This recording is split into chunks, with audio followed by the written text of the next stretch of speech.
Gentlemen, welcome back to the shop, the EOD Mark 1. Today, we polish a turd. Choose an eyeliner, what really brings out the color of her corn niblets.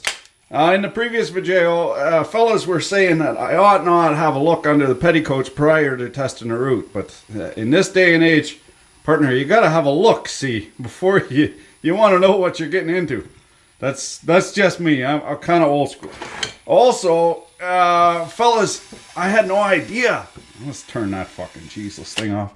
I had no idea there was such a fanboy-gasm about these Ridgid tools. The comments down below me in the doobly-doo, just incredible. Disproportionate to the amount of dislikes, in fact.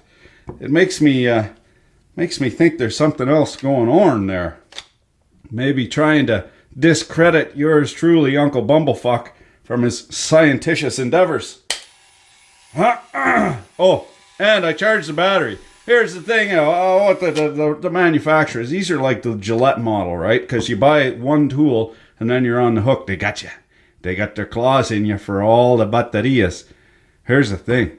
You know, say a $200 will fuck ye battery and there's but $10 worth of lithium cells in there, you know. All of the charging systems all have completely disparate cyclings and indicators what tell you when the Jesus thing is charged. I put this on the charger.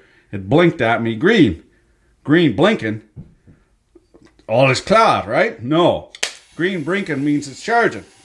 So this is now fully chooched. Whoopsie doodle. Oh, now she's proper fucked. We're in it right off the hop here. The huge problem with this is not the anemic motor. We can deal with low torque because it's a special application tool. It's for limited access and, you know, light duty stuff. Guys, AV techs and you know, guys running cables and stuff. You don't want to lug a big old tool around if you ain't got to. That's just dumb. El Stupido. Speaking of El Stupido, is the control system for this, where you need to press harder to get it to chooch faster. Now that's ridiculous because at the end of stroke, either you're tightening or loosening a fastener, you want to press really hard and have it go very slowly so that you don't cam out your fastener. Now we're going to have a scratch and a sniff at this, see if we wipe proper.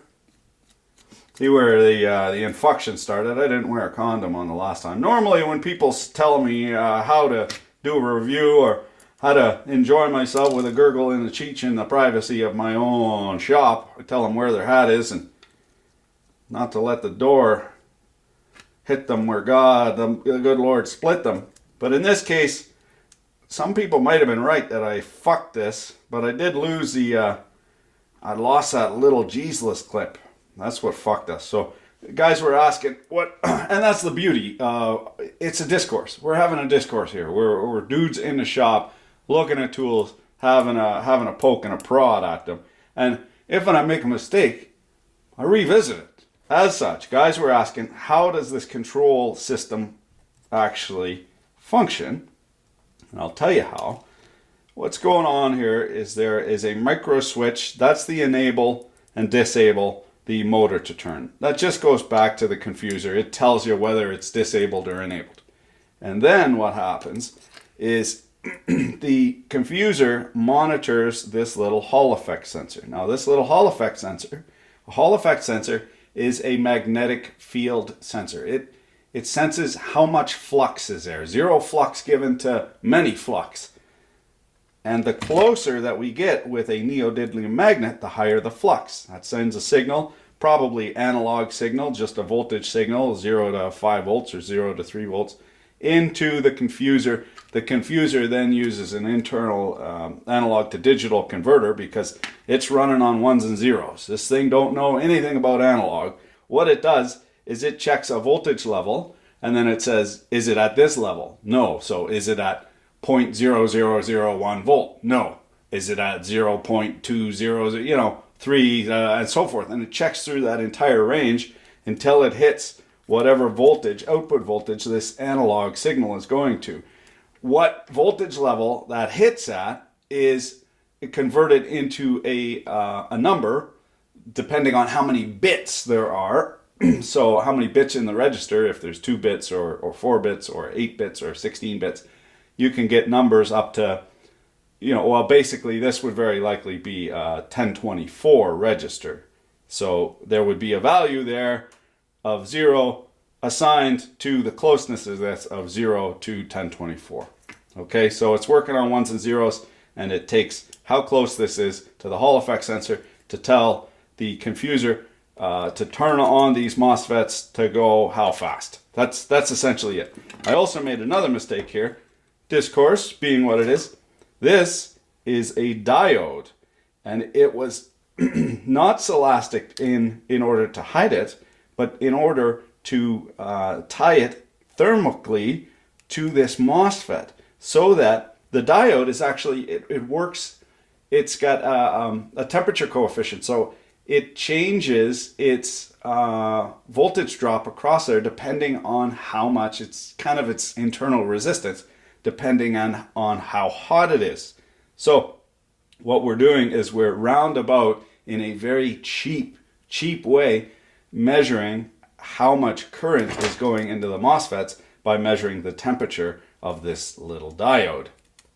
Now, in order to skook and fact this, the first thing we got to do is factory delete some of the components.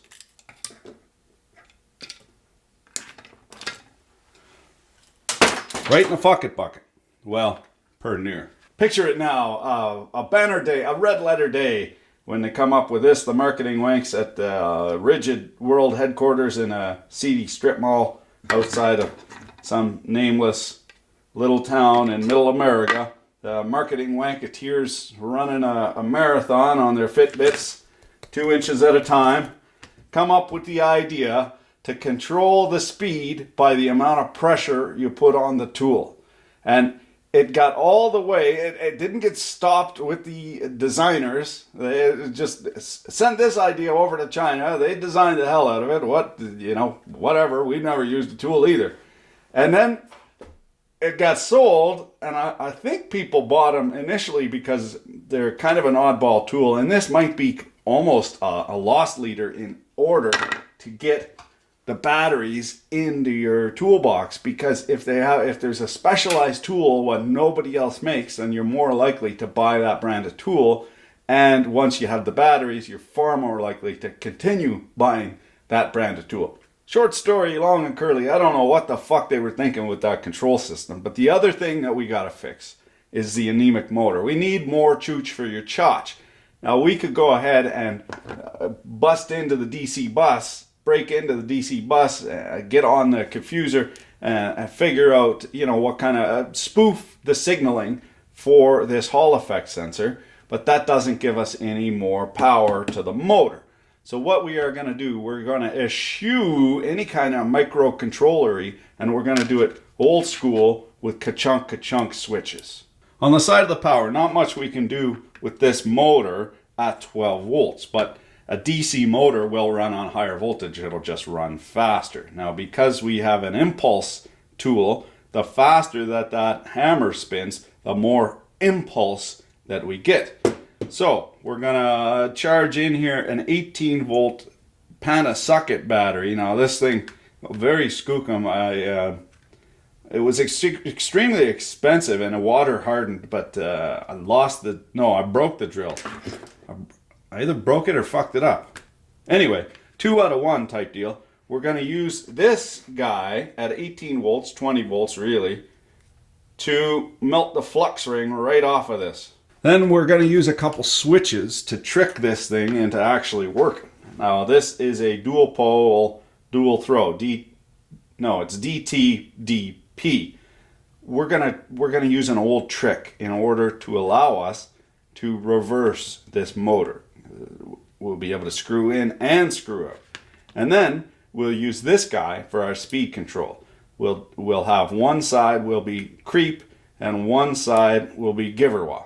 Through the magic of editing, we've fabricated this control system together, and I'll run through its operation. So if you want to reverse a motor, you get a switch that can handle the amperage of the motor, and all you need to do is have, let's see. Oh, that's the battery. Okay. So nothing special here. On the center leads, these are the motor leads. They're going to go to the battery. And on one side of the on leads, we're going to connect the battery. On the other side, we're going to reverse the positive and the negative. So if we have it in the neutral position, it's ORF. When we push it down, that brings the slider over here. That engages this side. So this connects to here, and this guy connects to here. It turns in reverse. If we go the other way on the lever, the slide goes down to here and connects this guy to this guy. Now the polarity is the opposite. Now positive goes to the yellow and black goes to the black, and that way we get forward. Now for speed control, I learned this little trick off of my forklift. Well, it got reapplied on the forklift. That forklift is per near 61 forking years old. Or no, born in 61. So it's per near 50 years old. What they do is they have what they call a toaster. And those are resistors. And that is what limits the speed of the motor on the forklift, is a big old resistor. So we got some nichrome wire here, which is a resistor. And it's a variable resistor because we'll be able to vary the length of the resistor. And that will give us our creep speed. So in this position, we go creep. In this position, ORF. In this position, we go full chooch. For your safety in mind, I've engaged a frugal application of HPHT prophylaxis installed. Speaking of, forgive me if you hear a young bairn just a giving her. The young fella's cutting teeth. He's quite cute actually, but I'm pissed off about it. He's starting to have big, goofy front teeth. I'm sure nothing little braces can't fix, but for now, he sure is cute. Looks like he could eat corn on the cob through a picket fence. Right, Ginger, careful. Now, I'll connect this up. No sparks, that's a good sign. We're in neutral. We're going to go slow speed. Forward. Slow speed reverse. That's still a little fast. And then we'll go full chooch. Forward. Oh yeah. I've adjusted the length of the torque limiting resistor in this, well, current limiting resistor, but in this case that also limits the torque. Whoa. And as we can see, there is a lot of load under that. So that's a bit of an issue if you're holding that in your hand, but nothing we can't overcome. Remember, kids, bigger the gab, the better the job. And if the glue is turning brown, it just means we're at the proper temperature. They sure don't make these hippie colors like they used to. Not to toot my own horn, lads, but toot, toot. We see differentially splayed, two-tone wiring, fish braided, logarithmically encased in a prefamulated HPHT, which happens to be, not by mistake, in a theft deterrent color, leading on to a proper NASA approved strain relief, a light that will blind you in all circumstances. You'll note this has no battery on it because you want to be able to get in there in those real tight spots. Also, for the cold days, it has a resistive heating element, skookum snap action slide switches, and a momentary for safety. This is your chance. Don't pass it up. Down below me in the doobly-doo affiliate link to Amazon, 15% off today only. But wait, there's more. The only tool on the market worthy of the Power Fister brand. Let's take this debutante for a rip. Contact. A little premature on the contact there. It's got the grip tape on there. Oh yeah.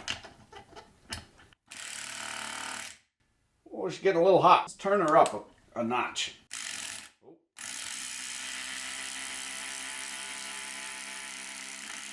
Tearing through the work like a fiddler's elbow. The word of the wife or being a married man, I do a lot of my best work.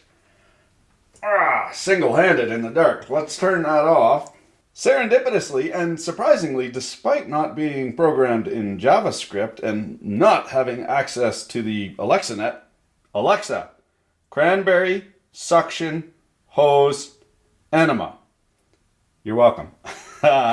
This thing has a mode indicator programmed, built right in, automatic mode indicator, in that the resistor glows, incandesces when it's in creep mode.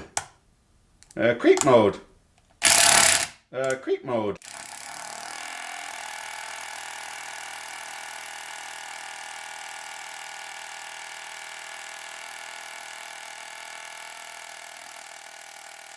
Tongue betwixt cheekery aside, this thing is, with the HBHT applied, is very ergonomic and safe, aesthetically pleasing. It's even got a Deutsch connector toggle switch within easy thumb grasp of all the controls. Accepts universal Torx bits. We'll be seeing a lot more of this. Thanks for watching. Keep your clam in a clamp.